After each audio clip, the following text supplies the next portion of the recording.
todos los países tienen ese periodo de la historia que genera una alta crispación dentro de la sociedad. Tenemos ejemplos como Perú, con Alberto Fujimori, Chile, con Pinochet, Alemania, con un pintor austríaco cuyo nombre no puedo pronunciar. Siempre hay ese personaje histórico que levanta pasiones dentro de la sociedad. España no es la excepción. Desde los años 40 hasta los años 70 estuvo bajo una dictadura de la mano de Francisco Franco, un periodo en el que España ha sufrido de numerosos cambios y que debido a la naturaleza de ese gobierno impide a muchas personas analizar con honestidad ese periodo. Hay personas que afirman que todas las decisiones económicas que tomó fueron un completo desastre y otras que dicen que poco más que convirtió a España en una potencia económica. ¿Cuál de los dos tiene razón? Adelantando la respuesta, ninguno. Pero para saber bien la respuesta, quedaros viendo el vídeo. Así que no me enrollo más, poneros cómodos, que empezamos.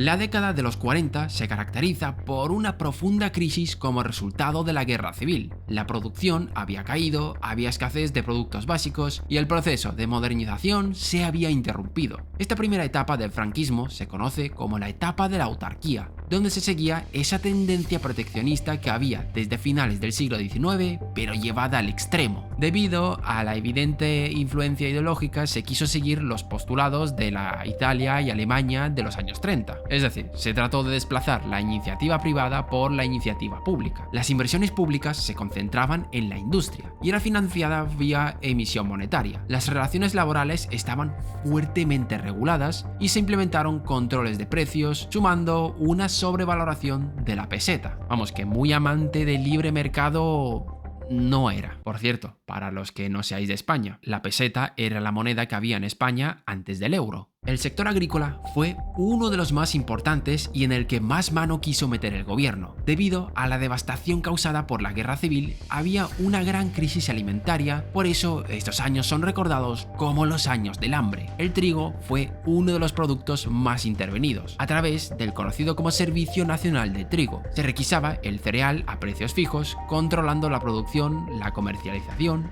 y el consumo. Se impuso el sistema de racionamiento mediante cartillas, obligando a los productores a vender toda su producción al Estado a unos precios preestablecidos. Y como ocurre con casi todos los controles de precios, estos empeoran el abastecimiento. Hay muy pocos casos en la historia donde los controles de precios hayan funcionado. Con funcionar me refiero a tener un efecto positivo y este caso no iba a ser la excepción. Cuando se impone una fijación en los precios, se suele hacer porque el precio de mercado que hay es muy elevado. En este caso, debido a la guerra, la producción había caído drásticamente y la única forma de hacer esta más rentable era poniendo precios más elevados, ya que los productos agrícolas suelen tener un margen de beneficio muy pequeño. Y si tienes una producción muy baja, como la que había en aquel entonces, el beneficio que obtendrás será casi insignificante. Y al fijarse ese precio por debajo del mercado, se generó un desabastecimiento de productos, ya que los productores no querían producir a ese precio, empezando a cultivar productos que no estuviesen regulados por el Estado. Empezó a haber escasez, racionamiento de productos y algo muy típico de los controles de precios, el surgimiento de un mercado negro, donde podías comprar el producto, pero a un precio bastante más elevado al oficial. Para más INRI, el clima no acompañó durante esa época. Las sequías empeoraron aún más las cosechas, indagando en esa escasez de productos. El precio del pan en el mercado negro era un 800 veces mayor al oficial en 1943. Y de mientras, España tenía que exportar productos agrarios a Alemania como pago por la ayuda que le prestaron durante la guerra civil. Lo único que logró aliviar un poco esa escasez fueron los acuerdos firmados con Argentina en el año 1947. Pero ojo, la pésima situación no implica que no haya beneficiados. Los grandes propietarios agrícolas consiguieron acumular una gran cantidad de capital durante esa época, sobre todo por las ventas en el mercado negro, algo que permitiría financiar la industria y la modernización agrícola de los años 50.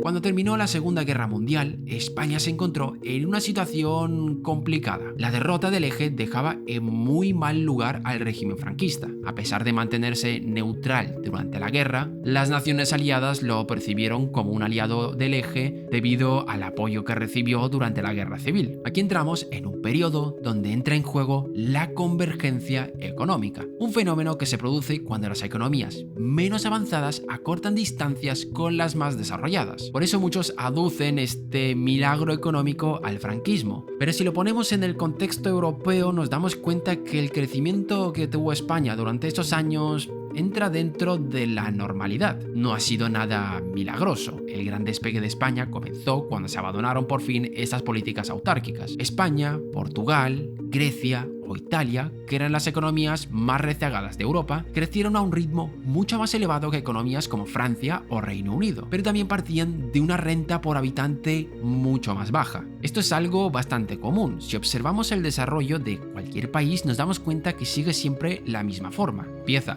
muy abajo, donde no tiene nada, con suerte tiene campo para poder cultivar. A medida que van innovando técnicas, invirtiendo en otro tipo de sectores, el crecimiento se va acelerando hasta llegar a un punto donde se dispara, ya que la economía empieza a aparecer industrias, se mejoran las técnicas agrarias, la productividad se incrementa, pero una vez desarrollada la economía se llega a un techo donde el crecimiento se reduce, ya que se hace cada vez más complicado innovar y crear técnicas de producción más eficientes. Esto de aquí es lo que explica la gran convergencia que hubo en aquella época. España, Grecia, Portugal estaban creciendo a una tasa de un 7% acumulado, mientras que países como Reino Unido, Francia crecían a un 3 y un 5% respectivamente. Y esto de aquí se explica por el hecho de que partían de posiciones diferentes. Los tres primeros partían de una posición bastante baja, mientras los otros estaban unos cuantos escalones por encima, haciendo que el crecimiento de aquellos que parten de posiciones inferiores sea mucho más elevado que el del resto. Por tanto, las cifras de crecimiento que hubo durante el franquismo, sobre todo a partir de los 60, no fueron excepcionales, sino que entran dentro de la normalidad. Uno de los causantes de este gran crecimiento fue el desarrollo de la industria española, sobre todo a partir de 1959, donde la economía española implementó el Plan de Estabilización y Liberalización Económica, poniendo fin a la autarquía. La liberalización iba a ser importante, ya que el ahorro de los españoles no era suficiente para poder autofinanciar esta industria. En aquel entonces, las cajas de ahorro no daban rendimiento necesario para que éstas crezcan. Entre 1945 hasta los años 60, las tasas crecían a un exiguo 0,10%. Y en los últimos años del régimen franquista, hasta los años 80, se situaron en terreno negativo. El ahorro no solo es importante porque puede financiar sectores productivos de la economía. Recordad que cuando dejáis vuestro dinero en el depósito de un banco, no se queda ahí parado. Pero por otro lado, también es importante para los intereses individuales de las personas. Y en esa época, como es evidente,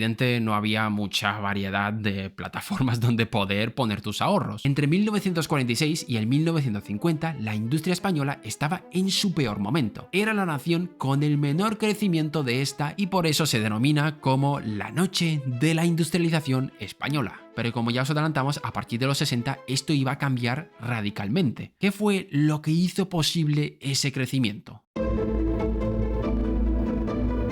La política industrial en sí tuvo que esperar hasta los años 60, pero antes ya se estaban dando pasos importantes para poder desarrollar la industria española, sin demasiado éxito, todo hay que decirlo. La industrialización desde arriba ha sido una práctica bastante común a lo largo de la historia. Los tigres asiáticos son el máximo exponente de esta práctica en la historia moderna, pero esta política industrial no consiste solamente en dar subvenciones y proteger la industria frente al exterior. Debe estar condicionada a objetivos o a incentivos, y si no se cumple con esos objetivos, retiramos las subvenciones. Otra cosa que se debe cumplir es que la industria tiene que ser práctica en ciertos aspectos. Si producir algo para la industria que quieres desarrollar es demasiado caro, lo compro en el extranjero y listo. Así es como lo hicieron, por ejemplo, los tigres asiáticos. Uno de los máximos exponentes de la ineficiente industria española de la etapa autárquica es la industria textil. Esta estaba altamente regulada en cuanto a producción y la cantidad de insumos que puede recibir para poder producir. Los insumos son cosas que se utilizan para producir. Al igual que pasó con la agricultura, muchos de los insumos tenían que ser conseguidos en el mercado negro a precios mucho más elevados, encareciendo la producción. El Estado intentó promover un incremento en el número de talleres, pero estos eran demasiado pequeños, haciendo imposible tener una industria competitiva. La asignación de insumos era bastante ineficiente y muchas veces era asignada a base de conexiones políticas. En muchos talleres catalanes se recibía menos insumos de los que necesitaban y solo los empresarios con algún que otro contacto podían conseguir mejores condiciones. La falta de estos era obvia y en vez de abrirse al extranjero comprando fuera lo que se necesite, se trataba de construir empresas que suplieran estas necesidades. Maquinaria que antes del 36 era comprada en el extranjero, ahora era producida internamente a precios mucho más elevados. Esto hacía que las técnicas de producción sean muy arcaicas y que la industria española sea completamente anticompetitiva. La industrialización desde arriba no consiste en cerrarte por completo y producir todo tú. Se trata de buscar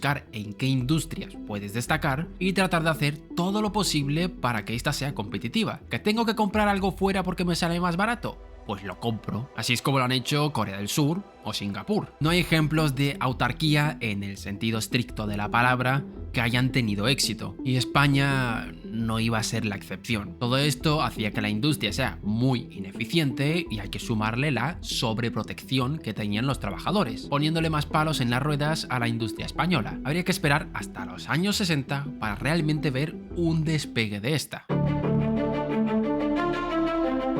En 1959 se cambiarían las reglas del juego con el plan de estabilización, pero primero hay que poner un poquito de contexto, ya que la liberalización de la industria había empezado antes de forma tibia, pero algo ya había. En 1947 el mercado español se abrió a la estadounidense y esta relación se reforzaría en el 1953 con los conocidos como Pactos de Madrid. España proporcionaría territorios a los Estados Unidos para que estos establezcan sus bases militares a cambio de 226 millones de dólares. Pero esto no iba a ser la única condición que se le iba a imponer al gobierno español. Se le exigió llevar a cabo toda una serie de medidas enfocadas a la estabilidad macroeconómica. Empezaron los procesos de liberalización de la economía que dieron sus frutos, o se crearon empresas públicas exitosas como por ejemplo Endesa. También se llevó a cabo la Operación M, que permitía a las empresas obtener el 20% de las divisas obtenidas por sus limitadas exportaciones. Fue un pequeño alivio para el sector textil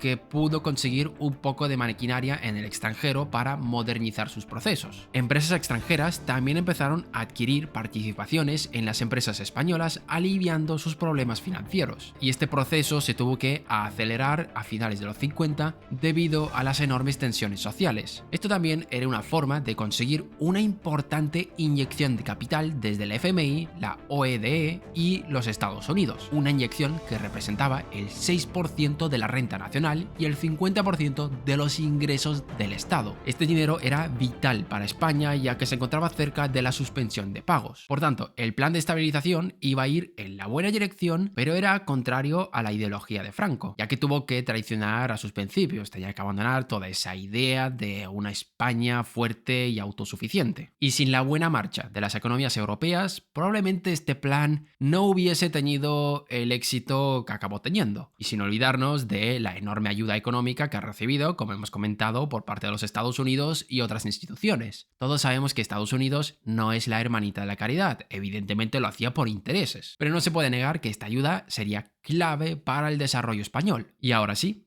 vamos con la década de los 60.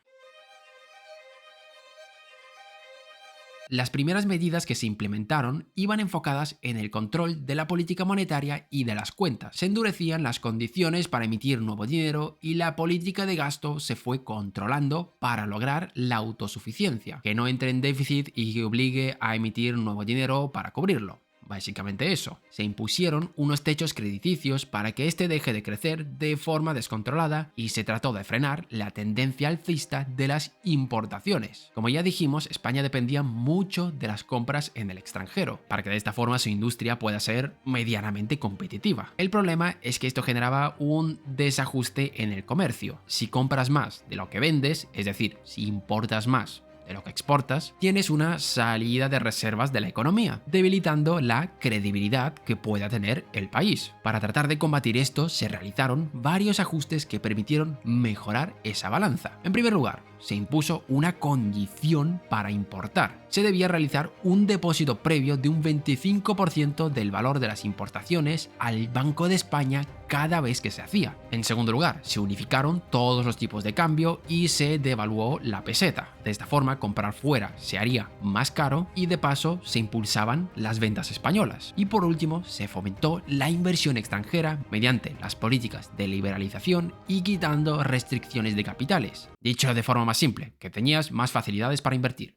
Punto. Y sí, estas políticas ayudaron al desarrollo de la economía interna, pero es imposible entender este gran despegue en el crecimiento sin mirar al exterior. Otro factor que contribuyó mucho al saneamiento de las cuentas españolas fue el comentado buen desarrollo de las economías europeas. En primer lugar, mediante el turismo. La elevada renta per cápita de los países europeos hacía que España se convierta en un atractivo destino turístico, y este turismo provocaba la entrada de divisas dentro del país. Y en segundo lugar, el buen desarrollo de las economías europeas permitía absorber una gran cantidad de mano de obra española. Aproximadamente 1,5 millones de españoles se habían ido al extranjero y enviaban remesas desde ahí, permitiendo sanear las cuentas. Pero había algo que estaba generando problemas. ¿Os acordáis que os he dicho que querían frenar las importaciones? Pues no lo consiguieron. Durante la década de los 60, este porcentaje no paraba de crecer. Pero gracias al turismo y al envío de remesas desde el extranjero, se pudo cubrir esa falta de divisas. Pero esto iba a ser una bomba de relojería que acabaría estallando en los años 70 con la crisis del petróleo. Pero antes de ir con ese episodio, vamos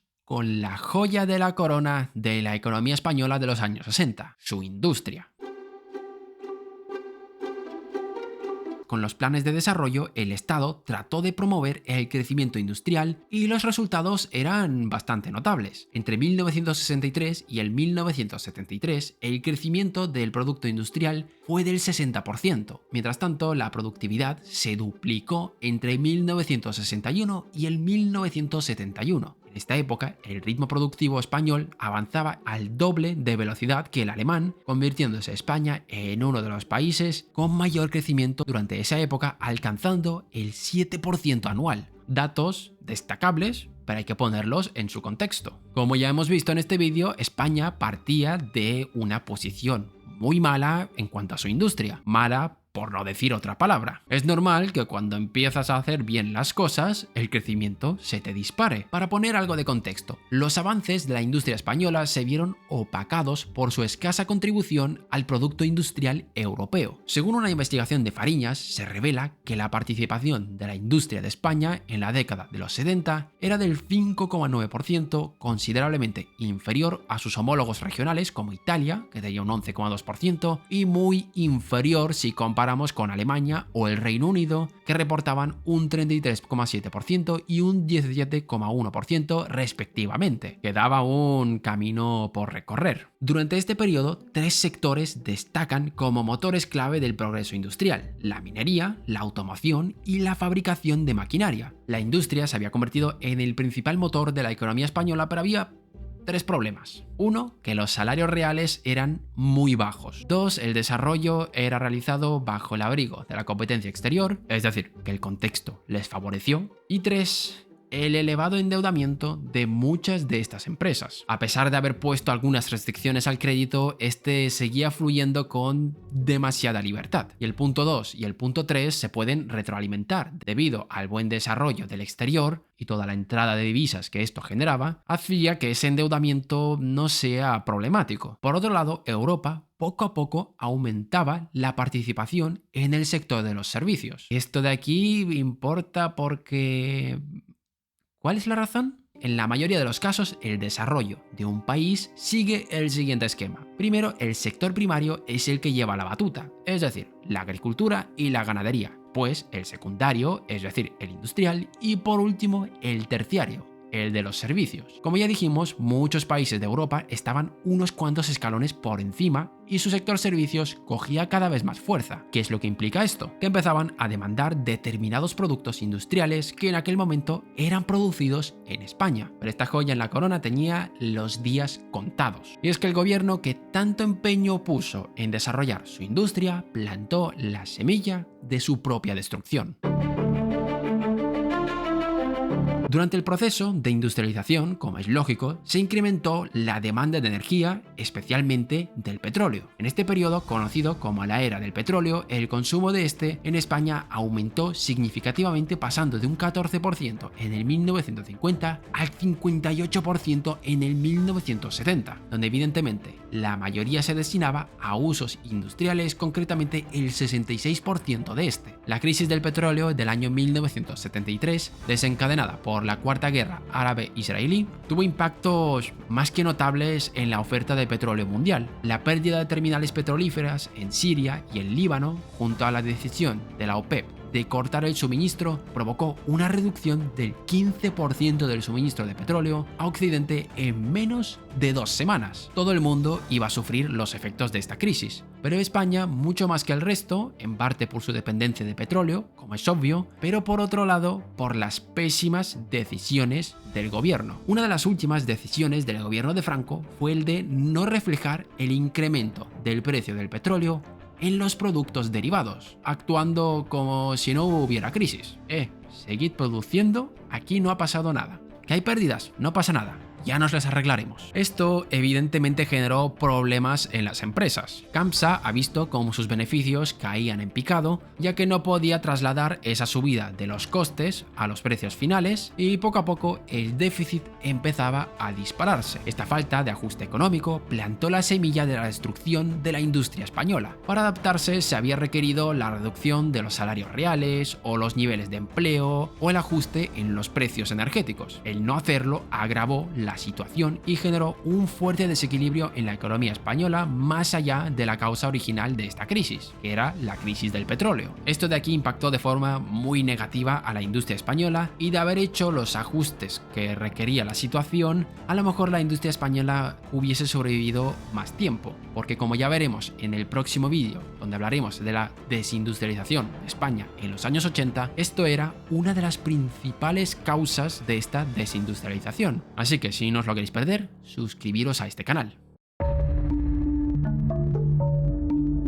Como ya dijimos, la época de Franco es caracterizada por la enorme división de opiniones, y como hemos visto en este vídeo, ni una cosa ni la otra. No se puede decir que haya sido un milagro económico, pero tampoco esa época ha sido un completo desastre. Lo podemos catalogar dentro de la normalidad, un sin más. ¿Y vosotros qué pensáis? ¿Creéis que hubo realmente un milagro en la economía española? Os leemos en los comentarios. Gracias por vernos un día más y nos vemos en el próximo vídeo.